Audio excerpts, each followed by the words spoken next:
Católica de Montevideo, buscando amar a Dios, amar a las personas y hacer discípulos.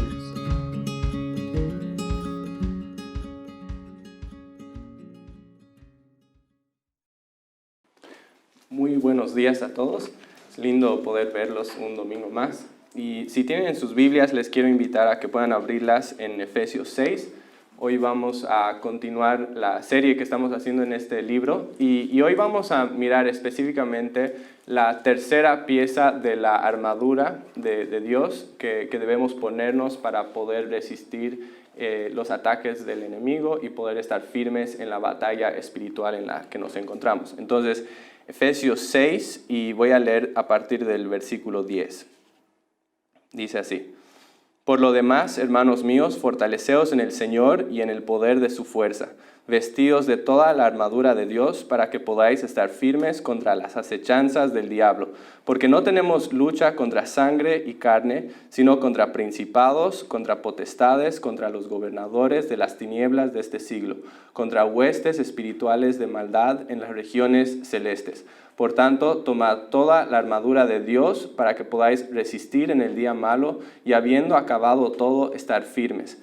Estad pues firmes, ceñidos vuestros lomos con la verdad y vestidos con la coraza de justicia, y calzados los pies con el apresto del evangelio de la paz. Sobre todo, tomad el escudo de la fe con que podáis apagar los dardos de fuego del maligno, y tomad el yelmo de la salvación y la espada del Espíritu, que es la palabra de Dios, orando en todo tiempo, con toda oración y súplica en el Espíritu, y velando en ello con toda perseverancia y súplica por todos los santos. Y como les decía, hoy nos vamos a enfocar específicamente en la tercera pieza de armadura, que está en el versículo 15, donde dice: y calzados los pies con el apresto del evangelio de la paz. Padre amado, te damos gracias por esta mañana y gracias por traernos aquí, por darnos un nuevo día de vida y por esta oportunidad de poder reunirnos estudiando tu palabra. Oramos que guíes nuestro tiempo y que hables a través de mi boca y que hables a cada uno de nuestros corazones en una forma personal. En el nombre de Jesús, amén. Hace una semana fuimos con algunos de los jóvenes de la iglesia a jugar fútbol. Y íbamos a jugar en una cancha de pasto sintético. Y mientras estábamos esperando para entrar a la cancha, uno de los jóvenes observó que otra persona en el equipo tenía los championes equivocados para lo que íbamos a hacer, ¿no? Él estaba usando championes para una cancha de pasto real, de césped, y íbamos a jugar en una cancha de pasto sintético, ¿no? Entonces lo notó y se lo dijo, ¿no? Le dijo: mira, tus zapatos no son apropiados para el tipo de suelo en el que vamos a jugar. Y le dijo: en realidad sería mejor que uses tus championes normales a que uses esos championes, porque no son adecuados para este tipo de suelo. Y me ponía a pensar, creo que esto es algo que todos podemos entender hasta cierto punto, de entender que hay diferentes zapatos para diferentes cosas, ¿no? Yo me aventuraría a decir que en un lugar como este, probablemente todos nosotros tenemos más de un par de calzados o de zapatos, ¿no? Creo que probablemente todos nosotros tenemos por lo menos 2 o 3 o quizás un montón más, ¿no? Y la pregunta es ¿por qué? ¿Por qué tenemos más de un par de zapatos? ¿Por qué no usar el mismo zapato, el mismo calzado, todos los días para todas las cosas que hacemos? Y obviamente está el tema del estilo, ¿no? Que digamos, no quisiéramos usar la misma cosa todos los días, nos gusta variar, vernos diferentes de un día a otro. Pero además de eso, también hay un tema de funcionalidad, ¿no es cierto? Que diferentes zapatos son necesarios para diferentes tipos de actividades y que no puedes usar la misma cosa para todas las actividades o en todos los momentos, ¿no? Que ciertas cosas son apropiadas para ciertos tipos de actividades. Y entonces, por ejemplo, no podríamos jugar fútbol con zapatos elegantes, o no podríamos ir a caminar por la playa en la arena con tacones. No podríamos tratar de escalar el Everest con sandalias, ¿no? Obviamente, podríamos intentarlo, pero sería una muy mala idea, no sería muy sabio y podría incluso ser peligroso, ¿no? Entonces, hay diferentes tipos de zapatos que son diferentes para diferentes tipos de suelos o actividades. Y entonces, sí, en nuestro caso es importante que podamos escoger y usar los zapatos correctos para las actividades que hacemos. Era aún más importante para un soldado romano en el tiempo que se escribe esta carta, que pueda usar los calzados adecuados para lo que tenía que hacer. Un soldado romano no podía usar cualquier tipo de calzado, ¿no? Necesitaba calzados que le ayuden a poder caminar distancias largas, que pueda caminar en situaciones adversas, que pueda mantenerse firme en una situación, un contexto de batalla, y realmente tenían que ser buenos, ¿no? Él tenía que usar buenos calzados porque al fin del día su vida dependía de esto. Podría parecernos algo muy trivial, pero en realidad era algo muy importante para un soldado romano. Y lo que nos dicen los historiadores es que los soldados romanos se calzaban con unas botas o sandalias de combate que estaban hechas de cuero y que tenían clavos o tachones metálicos en la suela, ¿no? ¿Y por qué usaban esto? Era porque esto es lo que les ayudaba a tener tracción en una situación de combate, lo que les ayudaba a mantenerse estables, estar firmes, ¿no? en una situación de combate, para que sus pies no se estén deslizando, no estén resbalando en una situación de combate. Y no sé si alguna vez ustedes han tenido la experiencia donde están, digamos, tratando de empujar y sus pies se resbalan hacia atrás. Es un poco frustrante. Yo me acuerdo cuando, hace unos años, cuando todavía vivíamos en Bolivia, yo estaba conduciendo la camioneta de la oficina en un camino que era de tierra, era un camino muy malo, y justo había llovido un montón unos días antes. Entonces todo estaba lleno de barro.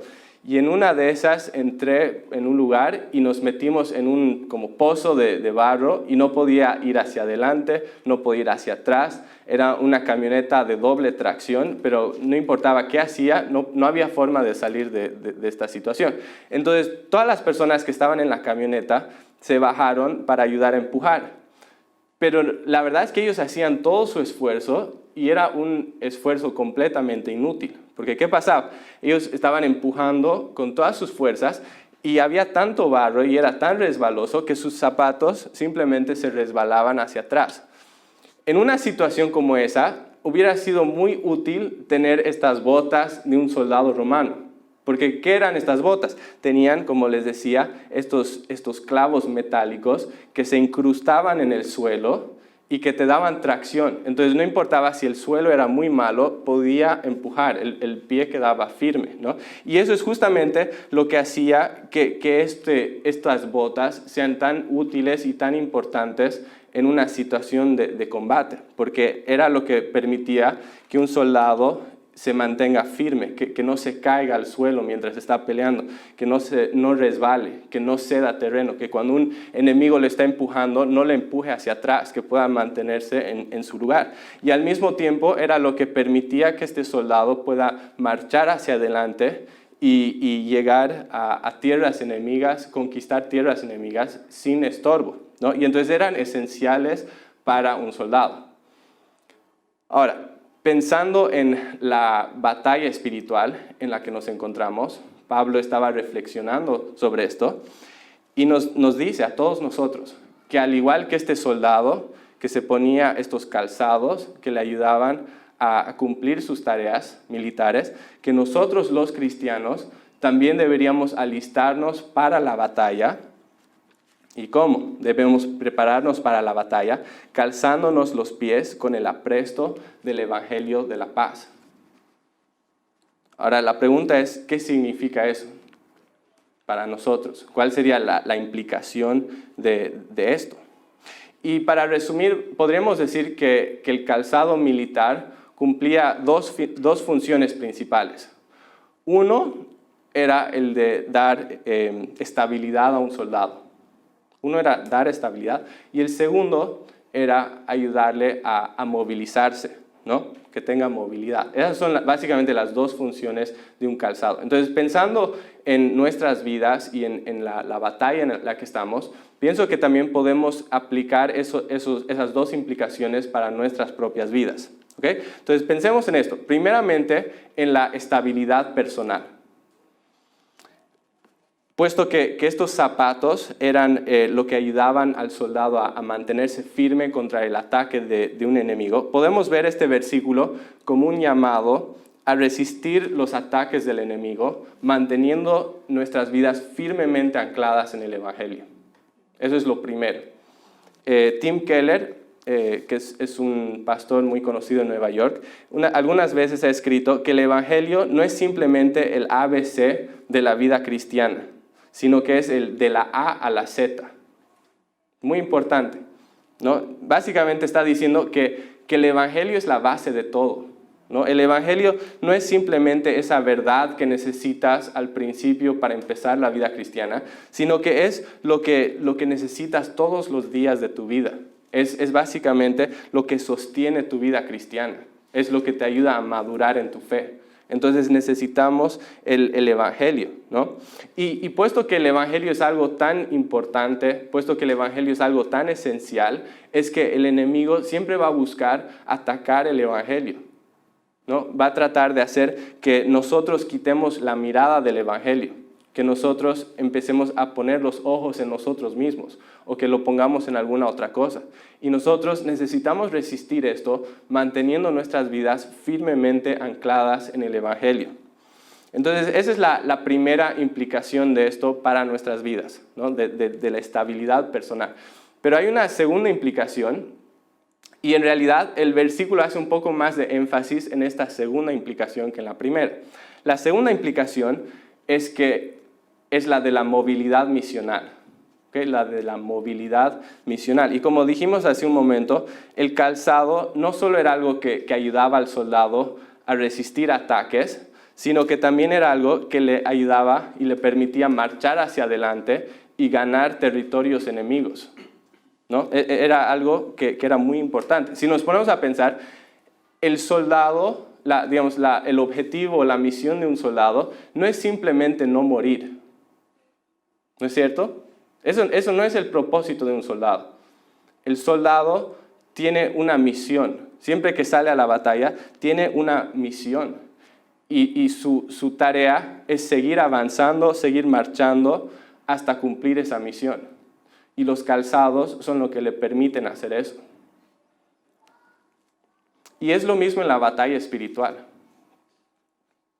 Nuestro objetivo no es simplemente no ser destruidos por el diablo. Tenemos una misión y debemos seguir avanzando hasta cumplir esta misión. Ahora, la pregunta es, ¿cuál es la misión que tenemos? ¿Cuál es la misión de nuestro general y comandante? Y esto es lo que Jesús dijo en Mateo 28. Dice, por tanto, id y haced discípulos a todas las naciones, bautizándolos en el nombre del Padre y del Hijo y del Espíritu Santo, enseñándoles a que guarden todas las cosas que os he mandado, y he aquí yo estoy con vosotros todos los días hasta el fin del mundo. ¿Cuál es la misión? La misión es hacer discípulos. La misión es proclamar el Evangelio. La misión es conducir a hombres pecadores a la cruz de Jesucristo y enseñarles a seguir y obedecer todo lo que Cristo nos ha mandado. Esa es nuestra misión, esa es nuestra tarea. Y entonces debemos seguir luchando y seguir marchando hasta cumplir esta misión. Debemos seguir avanzando, debemos seguir invadiendo territorios enemigos. Debemos seguir recuperando lo que el enemigo tomó. Debemos seguir liberando a personas que se encuentran atrapadas en las garras del enemigo. Eso es lo que nos está llamando a hacer. Y por eso es tan importante lo que dice el versículo 15, Efesios 6:15, cuando dice, y calzados los pies con el apresto del Evangelio de la paz. Cuando nos llama a estar con los pies calzados con el apresto del Evangelio de la paz. Es algo muy importante. ¿A qué se refiere con esto de apresto? Básicamente se refiere a la disposición, se refiere a la prontitud, se refiere a estar listos y ansiosos en todo momento para compartir las buenas noticias de salvación. Básicamente se refiere a eso, porque ese es el mensaje, ese evangelio es lo que va a rescatar a hombres pecadores de las garras del enemigo, eso es lo que va a salvar y eso es lo que va a liberar. Por eso es tan importante. En Isaías 52 dice, qué hermosos son los pies sobre los montes, qué hermosos son sobre los montes los pies del que trae buenas nuevas, del que anuncia la paz, del que trae buenas nuevas de gozo, del que anuncia la salvación y dice a Sión, tu Dios reina.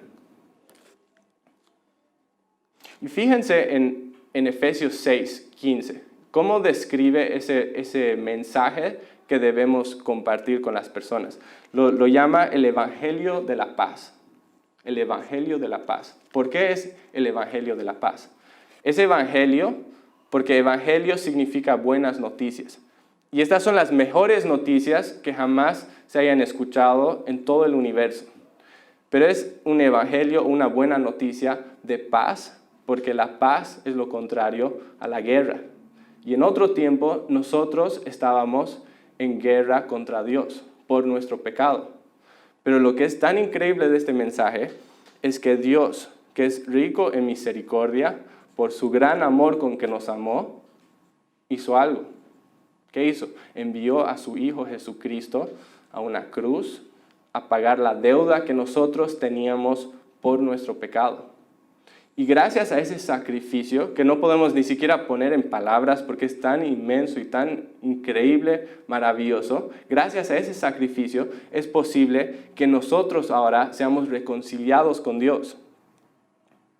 ¿No? Que nosotros podamos pasar de ser enemigos de Dios a ser amigos de Dios, a ser hijos de Dios, a ser parte de la familia de Dios. Es solo por lo que Cristo ha hecho en esa cruz. Y entonces, por esas dos cosas, porque es buena noticia y porque trae paz, es que es el Evangelio de la paz. Y este es el mensaje que nosotros debemos proclamar. Este es el mensaje que nosotros debemos llevar a todo el mundo. Porque cuando un pecador escucha esta noticia y responde a esto con fe y con arrepentimiento, entonces Dios aplica la obra de Cristo a la vida de esa persona, lo libera de las garras del enemigo y lo transfiere del reino de las tinieblas a su reino eterno. Y por eso es tan importante que estemos proclamando este mensaje. Y entonces yo quería hacer una reflexión para nuestras vidas. No, primeramente quiero preguntarte si tú has recibido este evangelio de paz con fe y arrepentimiento. Si tú lo has recibido en tu propia vida. Y si no lo has hecho, es urgente que lo hagas. ¿Y por qué? Porque este evangelio de la paz es lo único que es nuestra única esperanza de ser reconciliados con Dios, es lo único que nos puede salvar, es lo único que nos puede dar vida eterna. Y por eso es algo tan urgente que lo podamos recibir en nuestras propias vidas si aún no lo hemos hecho. Pero si has recibido este mensaje, este evangelio de la paz con fe y arrepentimiento, quiero preguntarte si tienes tus pies firmemente anclados en el evangelio. Si estás poniendo tus ojos en Jesucristo, si estás permitiendo que el Evangelio cautive tu corazón, que realmente te asombre, que transforme tu vida. ¿Realmente estás haciendo eso o estás distraído en muchas otras cosas? Y la otra pregunta que quiero hacerte, si eres cristiano, es si estás viviendo tu vida como un soldado que tiene una misión. Si estás constantemente en marcha, si estás constantemente avanzando, constantemente invadiendo territorios enemigos, si estás constantemente buscar librar a personas que están en tinieblas para que vean la luz de Jesucristo. ¿Estás haciendo eso? ¿O eres una de esas personas que vive su vida feliz con su propia salvación, sin ningún tipo de preocupación por las personas que no conocen a Cristo? ¿Cómo estás viviendo tu vida? Y esto es para mí también, no solo es para ustedes. ¿Cómo estamos viviendo nuestras vidas?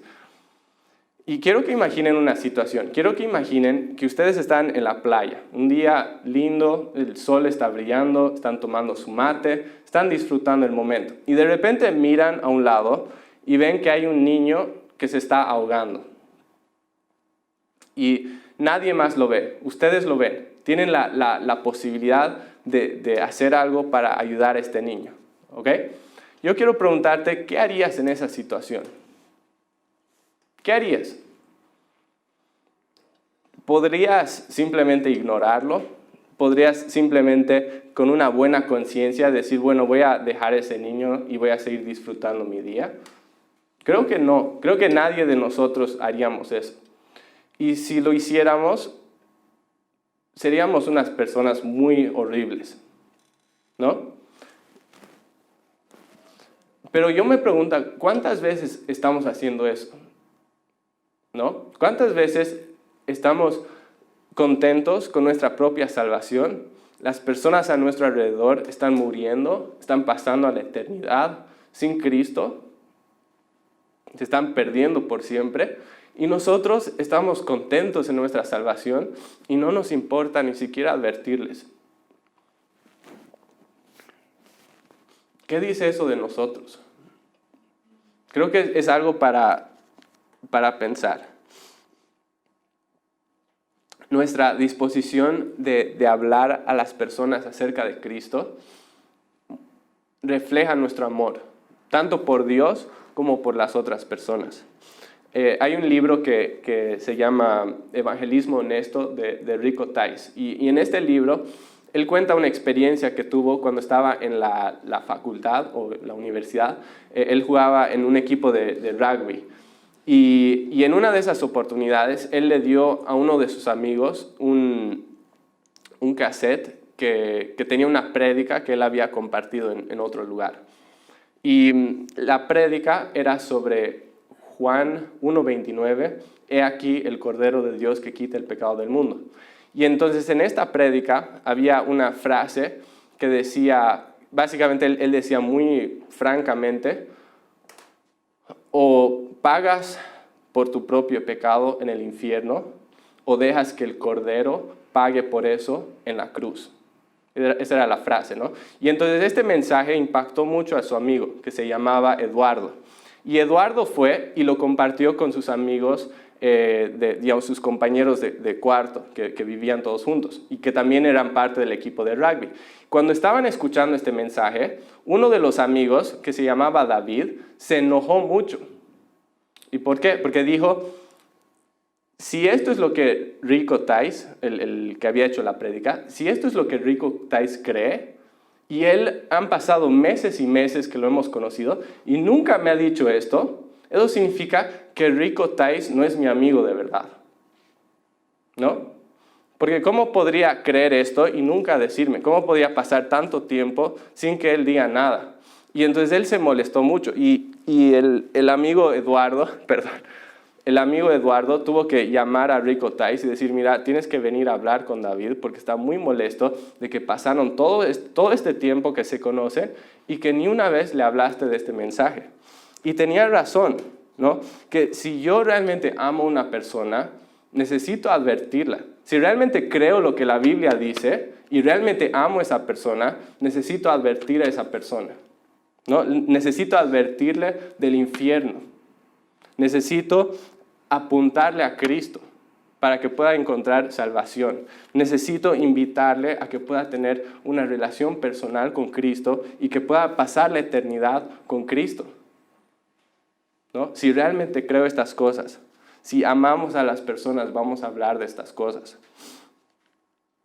Pero obviamente el diablo no quiere eso, ¿no? El diablo no quiere que hagamos esto. Entonces va a buscar cada día distraernos de esta tarea, de distraernos de esta misión, desviar nuestro enfoque, de hacer que perdamos la vista de estas cosas.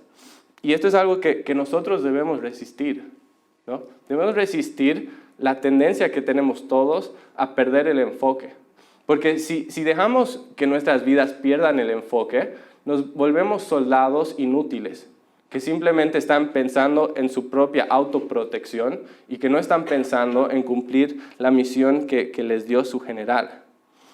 Y entonces quería preguntarte a ti, preguntarme a mí, ¿cuáles son algunas de las cosas que te hacen perder el enfoque en tu propia vida?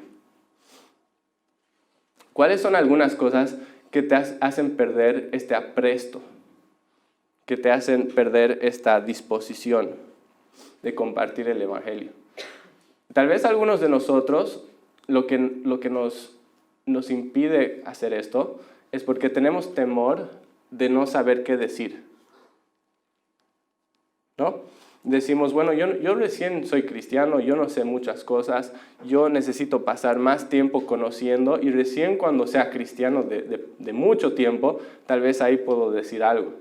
Y en realidad esto es una excusa, porque si yo conozco a Cristo, si he confiado en Cristo como mi Señor y Salvador, conozco lo suficiente como para poder compartir las buenas noticias de salvación con otra persona.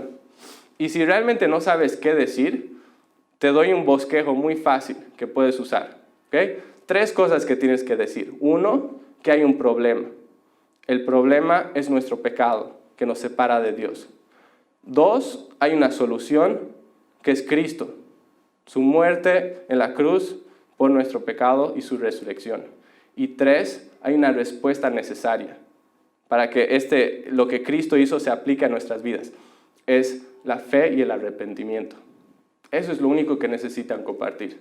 Que hay un problema, nuestro pecado, que hay una solución, que es Cristo, y que hay una respuesta, que es fe y arrepentimiento. Si ustedes comparten eso, están compartiendo el Evangelio.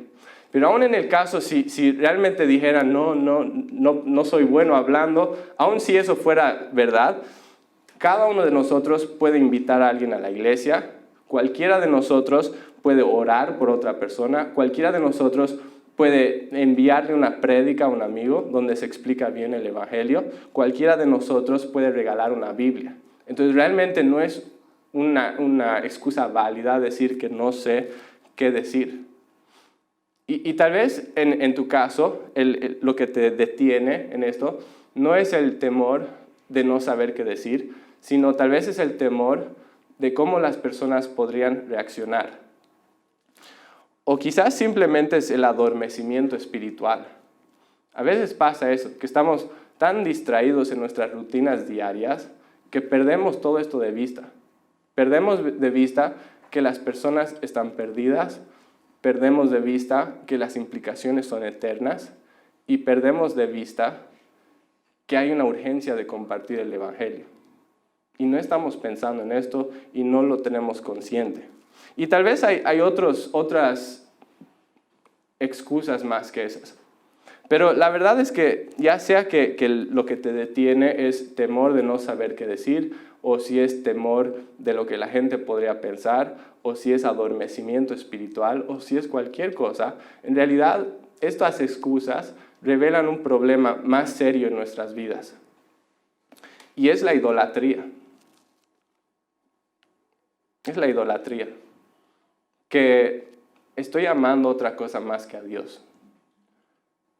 Que tal vez me importa demasiado lo que la gente piensa de mí. Que estoy tan enamorado de mí mismo, hay un amor propio tan grande, que esto me está encegueciendo, me está adormeciendo, está controlando mi vida, mis acciones, está impidiendo que yo pueda cumplir con la misión de mi Señor. La pregunta es, ¿qué hacemos frente a esto? Y básicamente lo que tenemos que hacer es arrepentirnos. Esa es la respuesta. Necesitamos arrepentirnos. Necesitamos quitar el enfoque de nosotros mismos, quitar el enfoque de otras cosas en las que le hemos puesto y volver a poner el enfoque en nuestro Señor, volver a poner el enfoque en la tarea que nos ha dado, ¿no? Si eres un discípulo de Jesucristo, necesitas estar haciendo discípulos.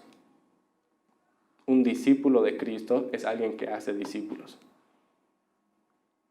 Entonces, sé ese soldado fiel, ese soldado que tiene sus ojos puestos en la meta y que tiene los pies calzados con el apresto del Evangelio de la paz. Padre amado, te damos gracias por tu palabra, te damos gracias por la forma que nos hablas. Y Padre, oramos que quebrantes nuestros corazones, Señor, que nos ayudes a realmente ser conscientes, Padre, de esta batalla espiritual, de estas realidades espirituales, que tengamos esa conciencia de que hay personas a nuestro alrededor que no te conocen y que eso tiene implicaciones muy serias. Padre, ayúdanos a que esto nos importe, Padre. Ayúdanos a recuperar ese fuego evangelizador, Señor. Y oramos, Padre, que renueves ese celo evangelístico en nuestras vidas, Señor. Que nos ayudes a estar firmemente anclados en el Evangelio y que seamos personas que están en constante movimiento hacia esa misión que nos has dado. Y gracias, Padre, por este tiempo, por tu presencia con nosotros. En el nombre de Jesús. Amén.